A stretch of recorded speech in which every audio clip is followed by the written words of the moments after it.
करतायत. सुप्रिया सुळे म्हणतायत की केंद्र जे म्हणते आणि राज्य जे म्हणते त्यामध्ये तफावत आहे. कुठेही कमर्शियल गॅसचा पुरवठा होत नाही. सुप्रिया सुळेंच्या बोलण्यामध्ये आणि आम्ही जे बोललो ते त्यांच्या ऐकण्यामध्ये मला असं वाटतं कुठेतरी गॅप मला दिसते आहे. केंद्र सरकारने वारंवार घरगुती गॅसच्या संदर्भात कुठलाही तुटवडा नाही. घरगुती गॅस आम्ही सर्वांना उपलब्ध करून देतो आहोत. त्याकरता प्रतिदिवशी जेवढे सिलेंडर आपल्याला लागतात ते आमच्याकडे उपलब्ध आहेत हे सांगितलेलं आहे. त्यासोबत कमर्शियल गॅसच्या संदर्भात त्याला आपण सेकंड प्रायोरिटी दिलेली आहे, त्याला फर्स्ट प्रायोरिटी दिलेली नाही आहे. त्या संदर्भातली आपली पोझिशन काय आहे हे केंद्र सरकारने क्लिअर केलं आहे. जाणीवपूर्वक लोकांच्या मनात संभ्रम तयार करायचा, लोकांना रांगेत उभं करायला लावायचं.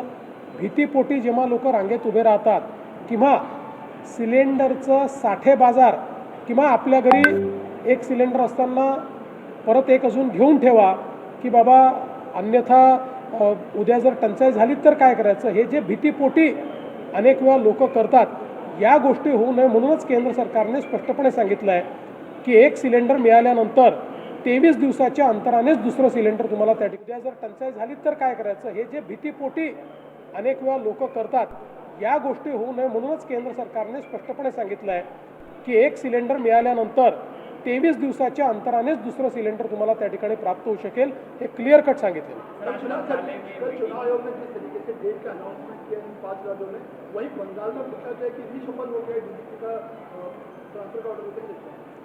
देखिए, पहली बात तो यह है कि देश के लोकतंत्र में चुनाव ये बहुत महत्वपूर्ण है. अभी राज्यों का चुनाव जो घोषित हुआ है, निश्चित रूप से उसके लिए भारतीय जनता पार्टी अपने तरीके से उस चुनाव में काम करेगी और जिस प्रकार से अलग अलग राज्यों में लोगों ने प्रधानमंत्री जी पर विश्वास दिखाया है, ऐसा ही विश्वास इन राज्यों में भी दिखाया जाएगा. जहाँ तक बंगाल में डीजीपी या सीएस के तबादले का सवाल है, इस पर कोई राजनीति नहीं होनी चाहिए.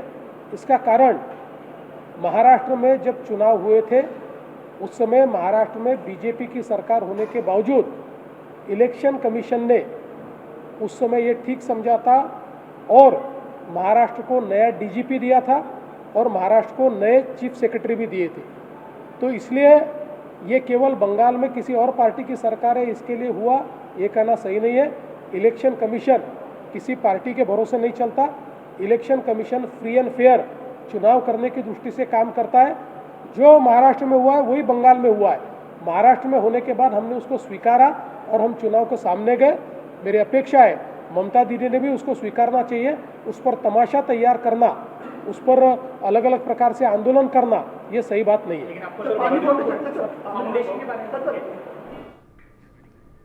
तर आपण पाहिले यावेळेस मुंबईमधून मुख्यमंत्री देवेंद्र फडणवीस बोलत होते. घरगुती गॅससह धर्मांतरासंदर्भातल्या कायद्यावर त्यांनी भाष्य केलेलं आहे.